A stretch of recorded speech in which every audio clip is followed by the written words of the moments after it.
أستغفر الله العظيم الذي لا إله إلا هو الحي القيوم. أستغفر الله العظيم الذي لا إله إلا هو الحي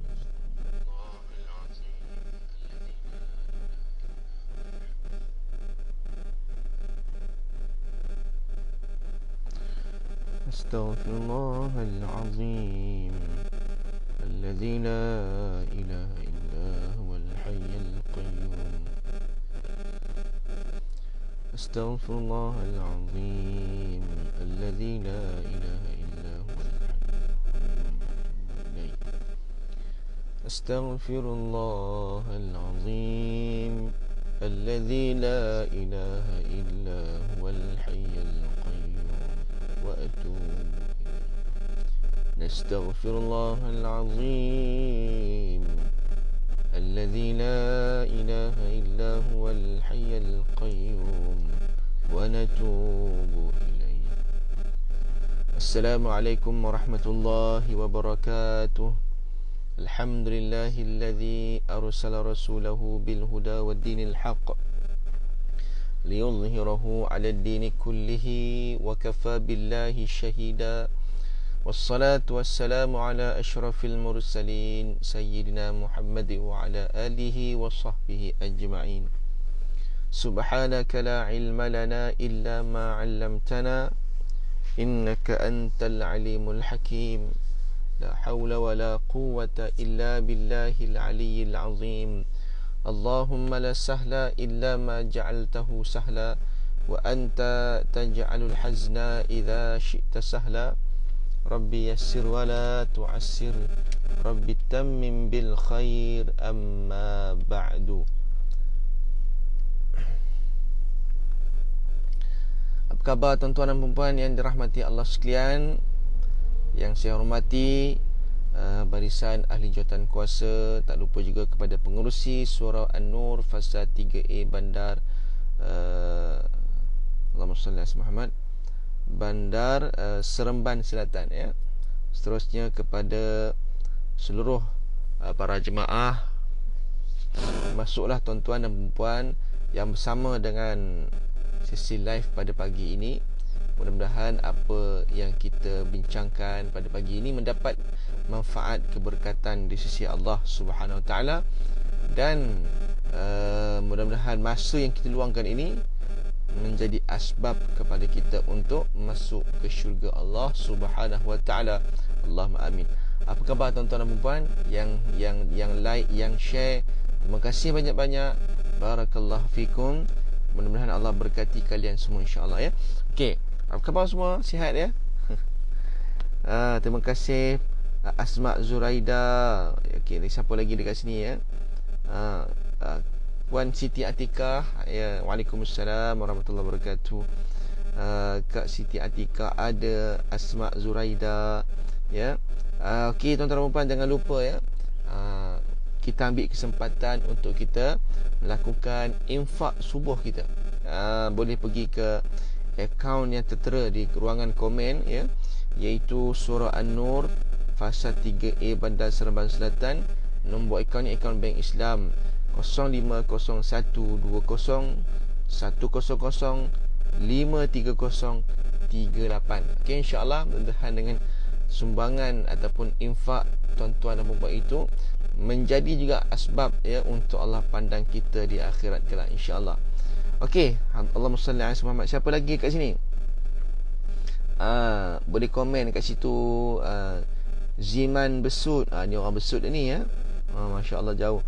Saya ni baru sampai daripada Kelantan malam tadi, lebih kurang pukul 1:30 pagi. Ya, kita bertolak daripada Kelantan pukul berapa semalam ya? Lebih kurang dekat pukul 6 petang macam dekat-dekat maghrib lah ya.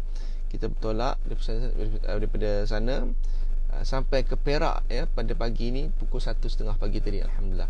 Yang tu yang live dalam kereta ni. Okey ya. So daripada Besut ada Asri Murni. Waalaikumsalam warahmatullahi wabarakatuh. Dari Indonesia, Jun Purnama dari Indonesia ya. Masya-Allah, terima kasih. Sound ada gangguan sikit Ustaz. Bunyi apa tu? Saya tengok sikit. Sound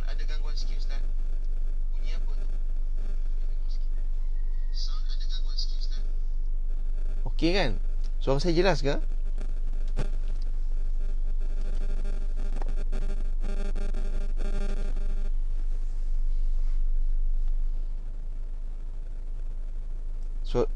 Suara jelas kan? Tengok boleh ya.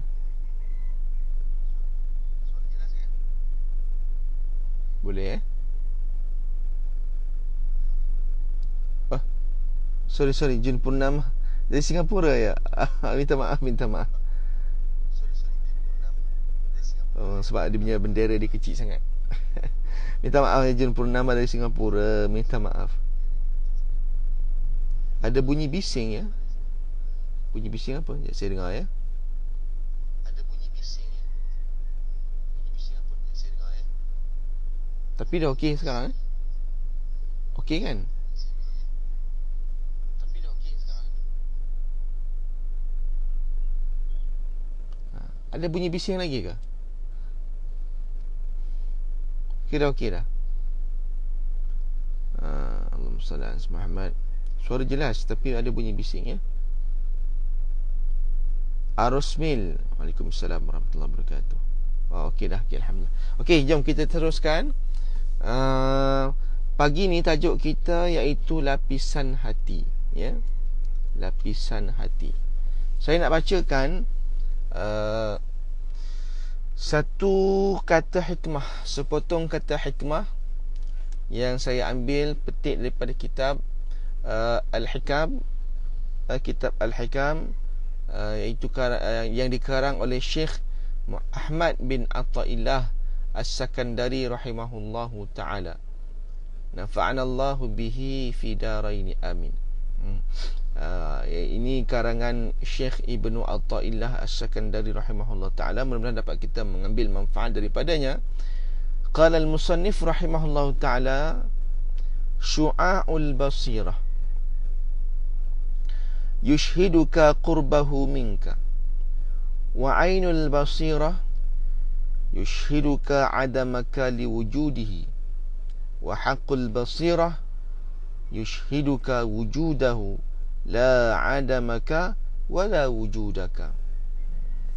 Baik. Ada kata Ibnu Athaillah As-Sakandari rahimahullah taala, manusia ini ada 3 martabatnya, ya.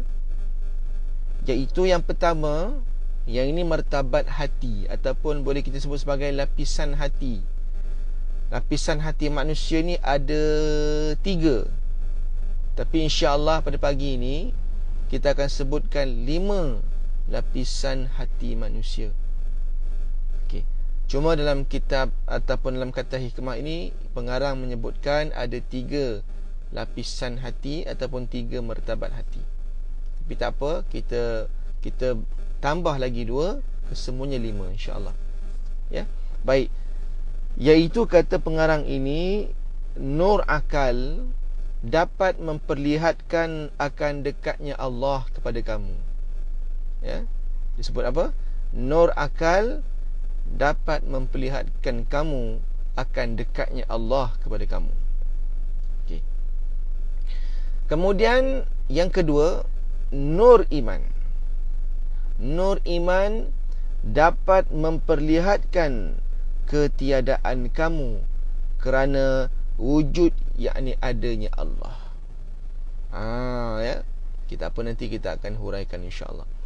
Dan yang ketiga, dan nur hakikat itulah yang menunjukkan kamu akan adanya Allah, bukan adam, yakni ketiadaanmu, dan bukan pula wujud kamu. Boleh faham ke? InsyaAllah kita cuba kita perhalusi satu persatu, InsyaAllah ya. Tak susah mana pun untuk kita faham. Sebab tu orang kata ilmu tasawuf ni berat, tapi sebenarnya kalau kita sama-sama perhalusi, kita sama-sama memahaminya, insya-Allah sebenarnya dapat kita faham. Sebab ilmu tasawuf ini perlu, ya, satu ilmu yang pada saya lah, ya.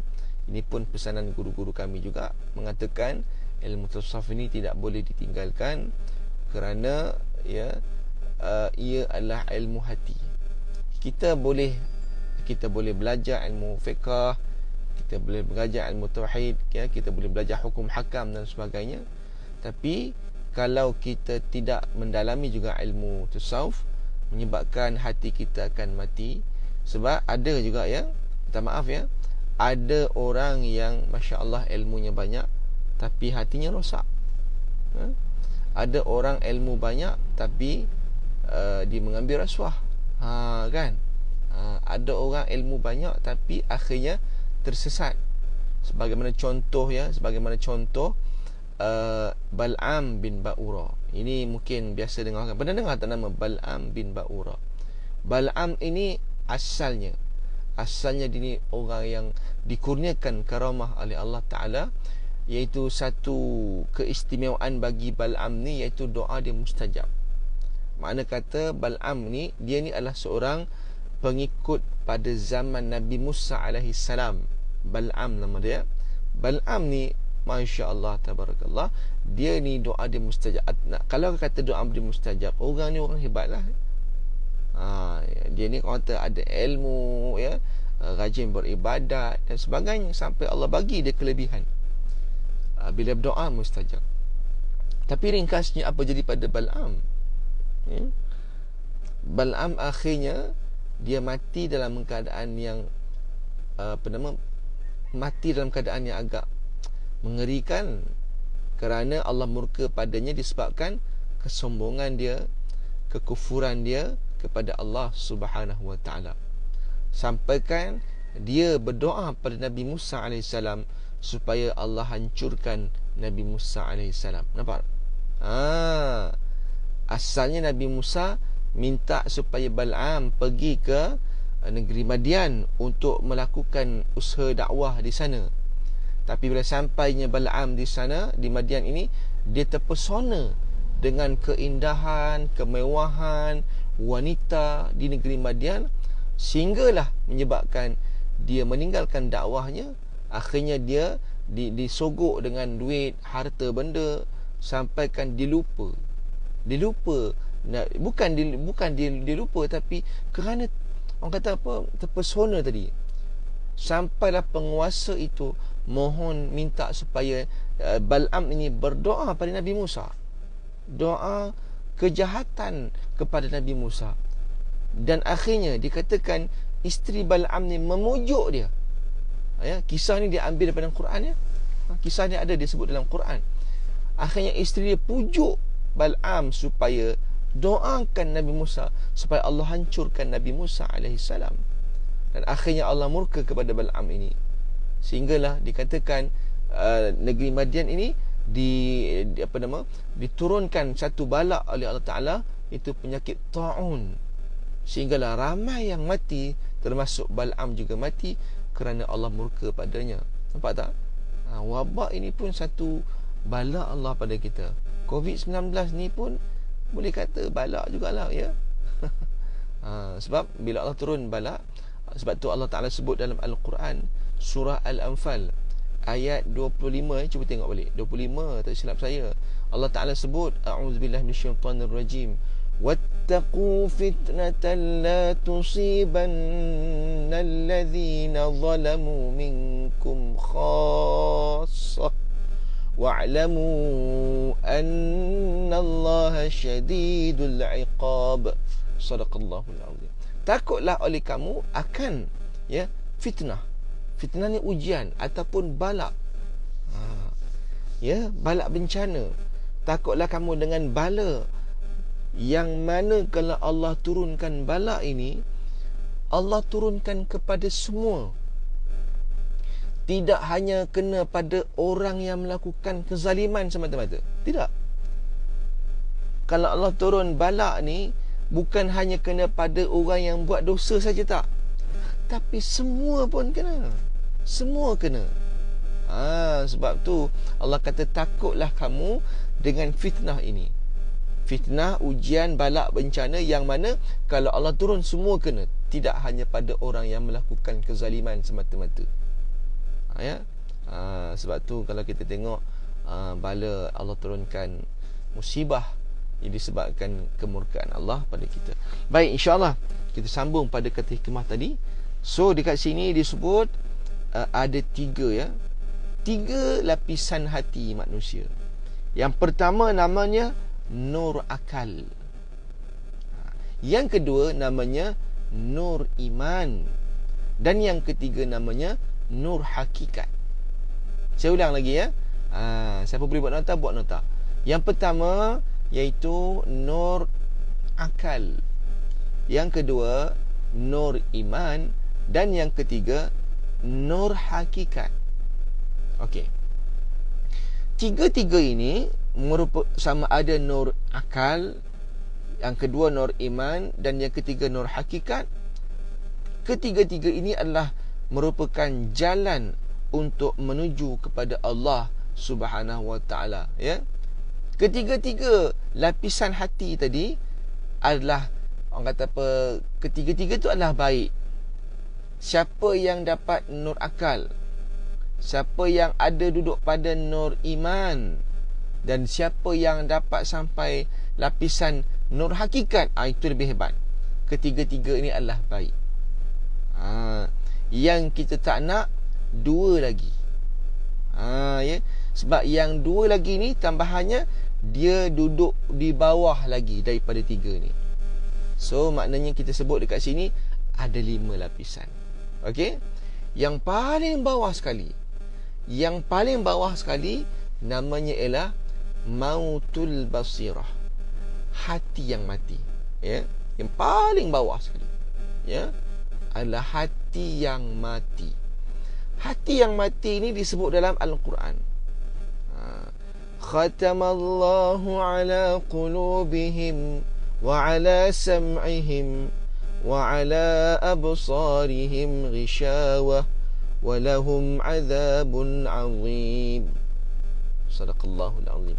Allah kunci hati mereka, Allah tutup pendengaran mereka, Allah tutup mata mereka, ya. Allah butakan mata mereka. Allah kunci hati mereka. Khatamallah, Allah tutup kunci rapat-rapat hati mereka. Yang ini namanya hati yang mati.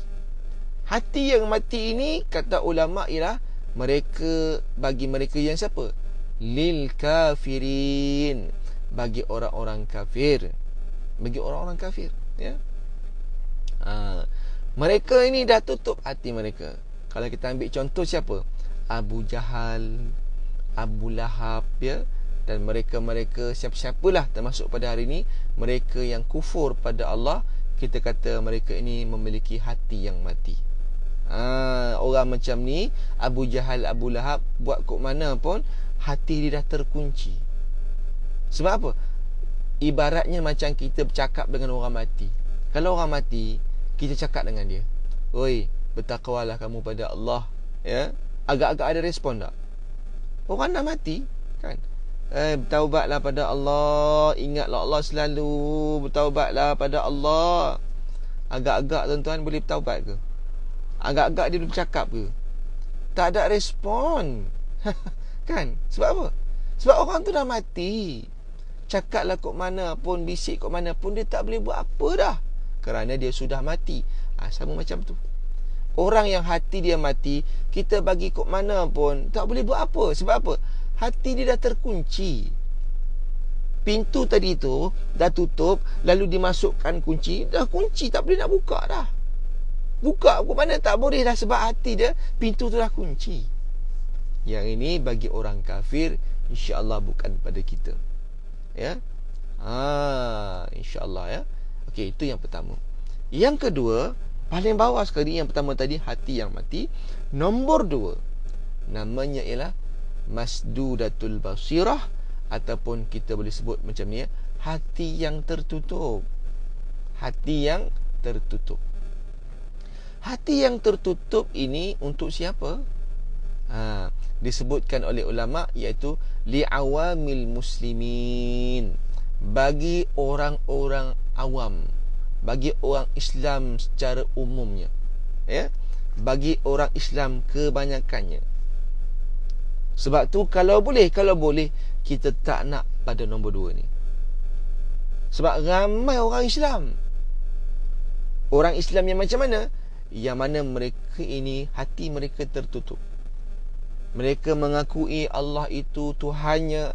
Mereka mengakui Nabi Muhammad itu Rasulnya, Nabinya, Rasulnya, ya. Tetapi mereka selalu melakukan dosa dan maksiat, meninggalkan solat, melakukan perkara-perkara yang perkara-perkara yang Allah larang, main judi, berzina, minum arak, ambil rasuah, melakukan maksiat. Walaupun sebenarnya mereka itu Islam. Ini Islam kebanyakannya. Wal'iyadzubillah min zalik, kita tak nak. Sebab apa? Ini hati dia tertutup. Hati yang tertutup seperti mana pintu yang kita tutup tapi tak kunci. Ya. Pintu tutup tapi tak kunci. Tapi tadi orang kafir tadi, pintu tutup, dimasukkan kunci mangga selak, tak boleh dah. Tak boleh buka, dah terkunci. Sekarang ni hati orang Islam kebanyakannya pintu hatinya tertutup saja, tidak dikunci lagi. Bermaksud masih ada harapan untuk diselamatkan. Tinggal lagi kita buka pintu tu lah.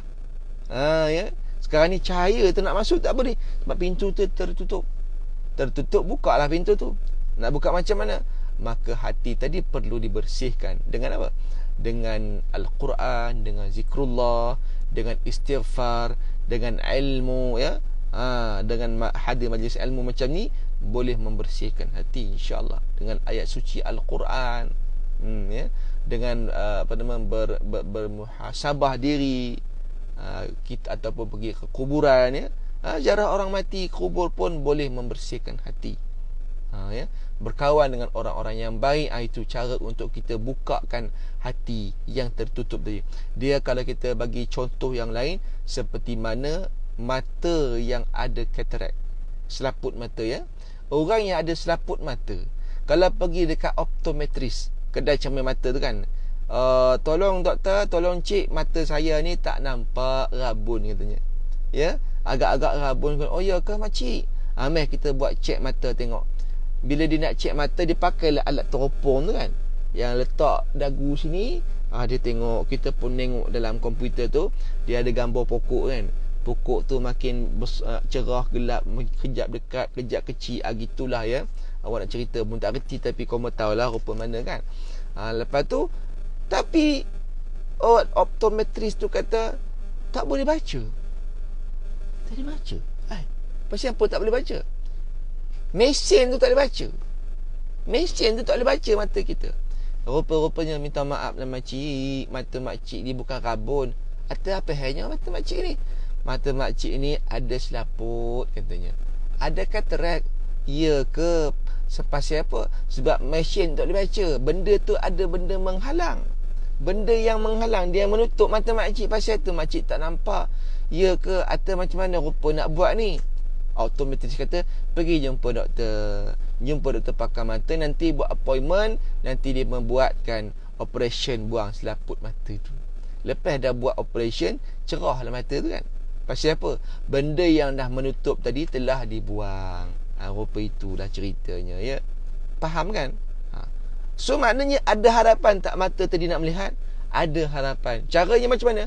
Buanglah selaput tu. Buanglah benda yang menutup tu. Nampak tak? Nampak? Cerah dah, cerah. Tadi gelap, awak dah cerah lah ni, ya. Pukul apa dah? Patutlah dah syuruk dah. Nampak lori lalu sebagainya. Minta maaf lah, ya. Belakang ni jalan raya. Okey, tuan-tuan dan puan, itu yang kedua. Masuk yang ketiga, ya.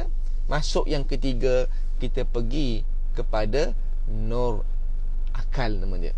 Nur akal. Yang ketiga ni kita nak fokus. 3, 4, 5, ini yang kita nak. Masuk lapisan yang ketiga, hati manusia. Lapisan ketiga, nama dia apa? Nur akal. Yang ini cahaya akal. Ya, cahaya akal. Yang ini hati yang dipenuhi dengan ilmu. Ya. Hati yang nampak cahaya dengan ilmu-ilmu pengetahuan, dengan kefahaman-kefahaman. Seperti mana kita nak bagi contoh macam ni, ya. Orang yang pergi belajar menuntut ilmu, dia pergi sekolah ataupun dia pergi pondok, mana-mana pengajian, Ataupun kita kata budak kecil lah ya, kita mengaji.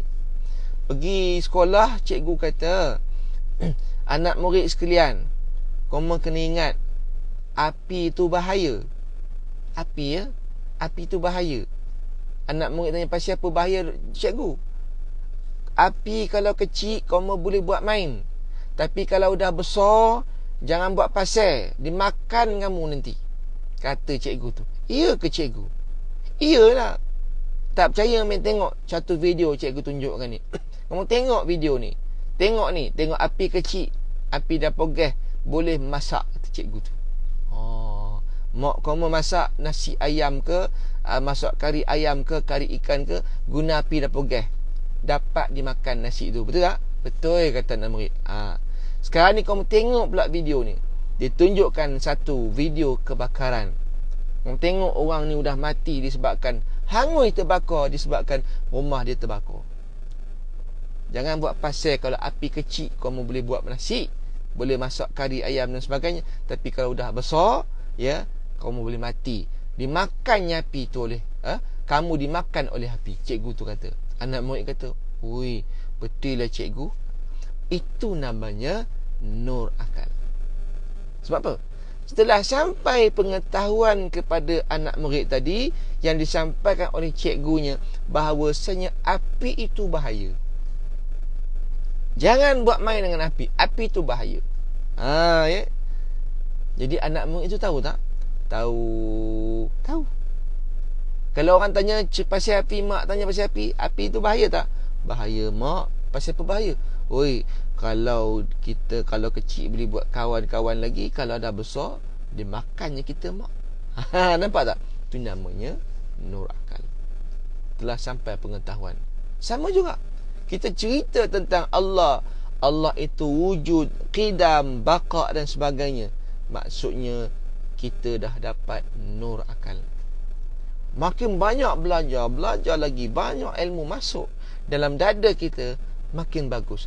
Bila banyak ilmu masuk, ilmu Qurannya, ilmu hadisnya, begitu begini, kita datang ceramah online macam ni, maka menyebabkan hati kita makin dipenuhi dengan cahaya ilmu. Bagus tak? Bagus. Bermakna kita sedang dekat dengan Allah Subhanahu Wa Taala. Okey, kemudian yang kedua, yang seterusnya, yang keempat, lapisan yang keempat. Lapisan yang keempat iaitu namanya nur iman. Nur iman ni macam mana? Nur iman ini bagi orang yang dia dah ada ilmu dan dia amalkan. Dia ada ilmu, dia faham, dia amal. Tadi ada ilmu kan? Banyak ilmu, tapi ada kala dia tak amalkan. Jadi dia tak kuat. So nak dapat nur iman ni, iaitu cahaya iman ni, dia dapat ilmu, diamalkan. Dapat ilmu, diamalkan. Amal. Dia faham, amal. Faham, amal. So makin lama iman ni makin kuat. Iman dia makin kuat. Tengok baru ni ada satu video kan, saya tengok viral kan, tukang ahli sihir kan. Mana? Saya pun tak tengok video tu pun jelas. Tapi tukang sihir tu luar negara punya cerita. Mana negara mana kan? Dia tukang sihir. Tukang sihir, ya. Dia kata apa? Nak sihir orang Islam ni susah katanya. Nak menyihir orang Islam ni susah. Sebab seperti dikata macam ada benda melindungi orang Islam ni. Bila dia solat, bila dia sembahyang, maka makin tebal dia punya macam benda yang menghalang tu. Itu namanya nur iman. Nampak tak? Tak apalah dia cerita macam tu. Dia bukan Islam, tapi dia bocorkan rahsia. Dia kata kalau nak menyihir orang bukan Islam, senang dia. Tapi kalau orang Islam ni susah nak lut. Tambah kalau dia lagi kuat sembahyang, kuat baca Quran, lagi tebal. Itu namanya nur iman. Makin banyak ilmu kita amalkan, menyebabkan kita ni makin kuat. Kebal kita ni. Tak payahlah pakai baju besi apa, kebal. Tengok macam semalam, alhamdulillah sempat saya menziarahi makam Tok Guru kan, Tok Guru Ni Aziz Nikmat. Berapa ramai orang nak buat jahat pada almarhum. Tengok rumah. Semalam saya pergi juga, sempatlah pergi tengok rumah. Rumah dia dekat dengan kuburnya. Mana ada pagar rumahnya kan? Mana ada pagar rumahnya? Apa nama? Grill pun tak ada. Pintu besi grill tu pun tak ada. Pintu kayu je, masuk je. Berapa ramai orang nak buat jahat pada almarhum, tapi pasal apa orang tak buat jahat dengan dia? Allah pelihara dia. Tak adalah pakai baju besi apa, tak ada. Tak adalah pakai bodyguard sangat pun, kan? Rumah pun tak ada bodyguard pun, pagar pun tak ada, masuklah rumah. Pasal apa? Kebal dengan apa? Iman tadi tu. Nampak tak? So insya-Allah tuan-tuan dan puan, kita jadi. That's why kalau dapat nur iman tu dah bagus dah. Insya-Allah ya. Maknanya kalau kita dapat capai lapisan keempat nur iman, bermakna kita sangat dekat dengan Allah. Tapi ada satu lagi lapisan yang terakhir sebelum kita berhenti, namanya nur hakikat. Nur hakikat ni adalah lapisan hati yang paling tinggi. Yang ini kalau kita ambil contoh, ya, tadi kita ambil contoh nur iman. Okey, nombor satu tadi anak murid dia belajar, cikgu kata bahayanya api, kan? Okey, itu namanya nur akal, ilmu tu ada. Kemudian nur iman bila dia faham, lalu anak murid ni satu hari dia melihat kawan baik dia terlibat dalam satu kemalangan dan api tu menyala besar dan kawan dia mati depan mata dia disebabkan kebakaran tersebut. Dia menyaksikan depan mata dia sendiri, dia tengok sendiri kawan dia mati dalam kebakaran tu. Maka dia ini lepas tu bila kata api saja, dia mari perasaan takut. Oh, dia kata, kenapa kau takut macam ni? Sebab aku ada pengalaman tengok kawan aku mati dalam kebakaran. Dia menyaksikan dengan mata dia sendiri, depan mata aku ni. Tengok. So bila sebut saja api, dia ada pengalaman yang mengerikan. Sebab ada orang lain tengok bila sebut api tak ada perasaan apa-apa. Tapi yang kawan hamba Allah ni, bila sebut api dia bagi satu perasaan takut. Kenapa? Sebab dia pernah menyaksikan kematian berlaku di depan mata dia sebabkan api yang membakar. Itu contoh nur iman. Sama juga kita, kan? Ada orang sebut nama perkataan Allah, ya saya tak ada perasaan apa-apa.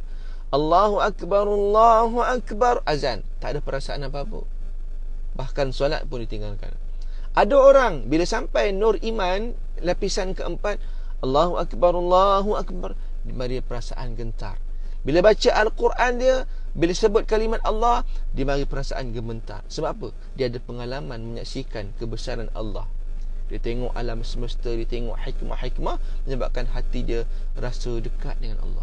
Sebut perkataan Allah, dia mari takut, dia mari rasa kehambaan tu. Nampak ya? Kita pergi yang terakhir, lapisan yang terakhir namanya nur hakikat. Nur hakikat ni lebih tinggi, iaitu kalau kita ambil contoh yang pasal api tadi, kalau sampai nur hakikat ni, dia sendiri pernah merasakan. Murid tadi, dia bukan sekadar dia belajar tentang bahayanya api, dia bukan pernah melihat kawan dia mati dalam kebakaran, tetapi dia sendiri pernah merasakan kepanasan api tersebut. Satu hari, na'udzubillah min zalik, dia ditakdirkan untuk terlibat dalam satu kemalangan menyebabkan berlakunya kebakaran. Dia rasa dah kesakitan api tapi dapat diselamatkan. Ya, dia terlibat dalam kebakaran, tapi dapat diselamatkan, dan dia rasa begitu sakitnya kebakaran tu. Ya, tapi dapat diselamatkan. Jadi orang macam ni bila sebut saja api, menggigil satu badan dia. Pasal apa? Aku pernah merasakan sakitnya api ni. So, ya, pengalaman dia bukan sekadar dapat melihat, tapi dapat merasakan kesakitan tu. Bila sebut saja api, dia rasa, oh, ya, dari macam. So begitu juga orang yang sampai nur hakikat ini, ya, bila sebut saja Allah, bila sebut saja Nabi, bila sebut tentang kebesaran Allah, hati dia, tuan-tuan dan puan dia, dah tak boleh kata apa. Hati dia tak ada apa. Sebab apa? Dia gemetar hati dia. That's why Allah Ta'ala sebut dalam Al-Quran, apa nama, innal ladhina Muhammad wajilat qulubuhum innal ladhina amanu, ayat tu, ya. Dia tak mari ayat tu. Wajilat qulub idza dzukirallahu wajilat qulubuhum. Orang beriman ni bila disebutkan nama Allah, ya, gemetar jiwa mereka. Ini, ya, orang nur hakikat, iaitu bila sebut saja Allah, ya, hati dia, kalau sampai waktu solat ke apa, hati dia kosong. Dia hanya nampak Allah Ta'ala saja. Dia tak boleh buat kerja apa lain, ya. Dia tak boleh buat kerja apa, dia hilang fokus. Sebab apa? Dalam waktu tu dia hanya ada Allah Ta'ala saja. Itu namanya nur hakikat, ya. InsyaAllah kita boleh sampai ke tahap itu dengan izin Allah. Ya, mudah-mudahan paling tidak nur akal, lagi bagus nur iman, lagi bagus nur hakikat. Yang kita tak nak, yang dua di bawah, hati mati dan juga hati yang tertutup. Wallahu ta'ala alam. Minta maaf salah dan silap. Terima kasih ya tuan-tuan dan puan yang sudi share dan like. Boleh faham ke apa saya cerita ni? Kan cerita short sendiri kan pula ya. Mudah-mudahan dapat faham ya. Terima kasih Haji di siapa lagi ni? Kak Atikah kita. Ya. InsyaAllah esok jangan lupa bersama Ustaz Sabran Jamil lah tu, sahabat kita. Ya, masya-Allah. Okey. Terima kasih. InsyaAllah semoga kita semua tergolong dalam tingkatan nur hakikat. Amin rabbal alamin. Terima kasih Penjun Purnama. Amin ya rabbal alamin. Okey, Asma Zuraida. Okey, barakallahu fikum. Sekadar itu saja yang insya-Allah yang baik daripada Allah Taala. Yang lemah atas kekurangan kelemahan diri saya sendiri, minta maaf salah dan silap. Dan kalau boleh sama-samalah kita mengimarahkan program-program seperti ini, dan bolehlah infakkan ke dana akaun Surau An-Nur Fasa 3A Bandar Seremban Selatan, akaun Bank Islam 05012010053038 ya. InsyaAllah yang baik pada Allah, yang lemah atas kekurangan kelemahan diri saya sendiri. Aqul qawli hadza wa astaghfirullahal azim li wa lakum. Wabillahil hidayah wat taufiq. Assalamualaikum warahmatullahi wabarakatuh. Subhanakallahumma bihamdika asyhadu an la ilaha illa anta astaghfiruka wa atubu ilaik. Bismillahirrahmanirrahim. Wal 'asri innal insana lafi khusr illa alladhina amanu wa 'amilus solihat wa tawassaw bil haqqi wa tawassaw bis sabr. Wassalamualaikum warahmatullahi wabarakatuh. Terima kasih semua.